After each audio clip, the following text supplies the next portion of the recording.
तो हेलो दोस्तों, कैसे हैं आप लोग। आई होप आप सभी अच्छे होंगे। तो स्वागत है एक और वीडियो के साथ। तो सभी लोग वीडियो को लाइक कर लो एंड चैनल को सब्सक्राइब कर लो, क्योंकि आज हम लोग बात करेंगे कि बिहार पॉलिटेक्निक में कौन कौन से ऐसे इंपॉर्टेंट डॉक्यूमेंट है जो आपके पास होने चाहिए। ठीक है, इंपॉर्टेंट डॉक्यूमेंट जो आपके पास होना चाहिए, अगर नहीं है तो आपका एडमिशन नहीं हो पाएगा। ऐसे कौन कौन से इंपॉर्टेंट डॉक्यूमेंट है, इसके बारे में हम लोग पूरा डिटेल बात करेंगे। तो वीडियो को लाइक कर लो एंड चैनल को सब्सक्राइब कर लो एंड वीडियो को लास्ट तक देखना, तभी आपको सारा चीज़ समझ में आएगा। ठीक है, आप देखो, सबसे पहले तो आपके पास 10th का मार्कशीट होना चाहिए। ठीक है, 10th का मार्कशीट होना चाहिए।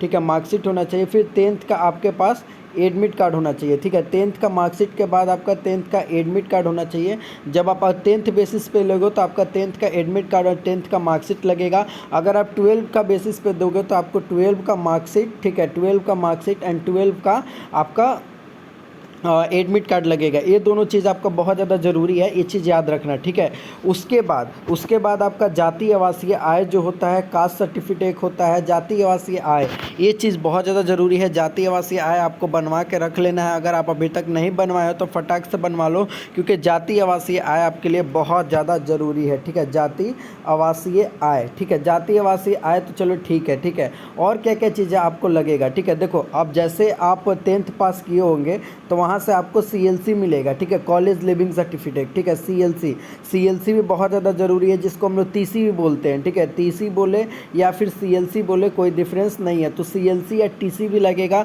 जो कि आपको कॉलेज में जमा करना होगा। ठीक है, CLC और TC ये दोनों भी लगेगा। एंड माइग्रेशन सर्टिफिकेट भी आपका लगेगा। ठीक है, ये माइग्रेशन सर्टिफिकेट भी लगेगा, जो कि आपको यहाँ पे सबमिट करना, मतलब कि अभी तक जो जो डॉक्यूमेंट बताया वो सारे इंपॉर्टेंट डॉक्यूमेंट है। फिर ठीक है, 10th फिर पासिंग सर्टिफिकेट। ठीक है, 10th पासिंग सर्टिफिकेट आपका होना चाहिए। एंड फिर 10th का, ठीक है, 10th का कैरेक्टर सर्टिफिकेट होना चाहिए। अगर आप 10th बेसिस पे बिहार पॉलिटेक्निक में एडमिशन लेना चाहते हो तो ये सब डॉक्यूमेंट जरूरी है। अगर आप 12 बेसिस पे लेना चाहते हो तो 12 का आपके पास माइग्रेशन होना चाहिए, 12 का लिविंग सर्टिफिकेट होना चाहिए, 12 का CLC होना चाहिए। ठीक है, ये सब सारा चीज़ आपका 12 का होना चाहिए। लेकिन ज़्यादातर बच्चे 10th दे के ही पॉलिटेक्निक में एडमिशन लेते हैं। ठीक है, तो उनके लिए कौन कौन सा इंपॉर्टेंट डॉक्यूमेंट है, 10th का मार्कशीट और फिर 10th का एडमिट कार्ड।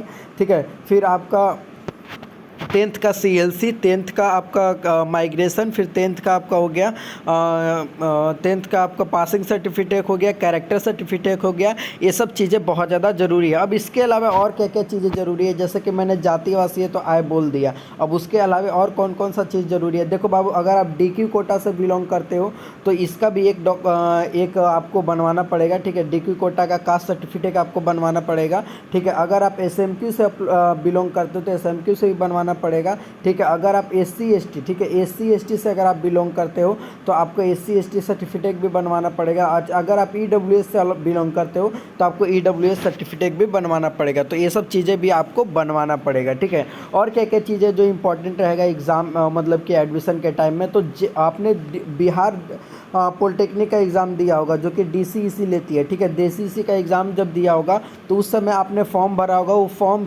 फॉर्म में जब आपका एडमिट कार्ड आया होगा, ठीक है, एडमिट कार्ड आया होगा। एडमिट कार्ड आप लोग सभी के लिए बहुत ज़्यादा ज़रूरी है। एडमिट कार्ड आप लोग रखे होंगे, आई होप।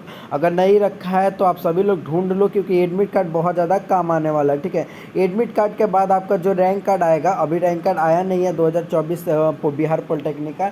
जैसे ही आपका रैंक कार्ड आ जाएगा तो रैंक कार्ड भी बहुत ज़्यादा ज़रूरी है। और जब आप रजिस्ट्रेशन करोगे, ठीक है, कॉलेज रजिस्ट्रेशन करोगे तो उस समय जो रजिस्ट्रेशन होता है उसमें पार्ट A पार्ट B मिलता है। तो पार्ट A पार्ट B आपको डाउनलोड करके रख लेना है, वो आपको एडमिशन के टाइम में काम आएगा। ठीक है, उसके बाद जब आप कॉलेज में जाते हो, ठीक है, मतलब कि जब आपका क्या बोलते हैं, अलॉटमेंट लेटर आएगा, जब आप रजिस्ट्रेशन कर लोगे फिर चॉइस फिलिंग चालू होगा। चॉइस फिलिंग चालू होने के बाद आपका फर्स्ट राउंड का अलॉटमेंट लेटर आएगा एंड सेकेंड राउंड का अलॉटमेंट लेटर आएगा। तो जो भी फर्स्ट राउंड का अलॉटमेंट लेटर रहेगा उसको डाउनलोड करके आपको लेके जाना है, क्योंकि अलॉटमेंट लेटर बहुत ज़्यादा ज़रूरी है। बिना अलॉटमेंट लेटर के कैसे पता चलेगा किसी टीचर को कि कौन सा कॉलेज आपको अलॉट हुआ है। तो अलॉटमेंट लेटर बहुत ज़्यादा ज़रूरी है। अलॉटमेंट लेटर सभी लोग रख लेना।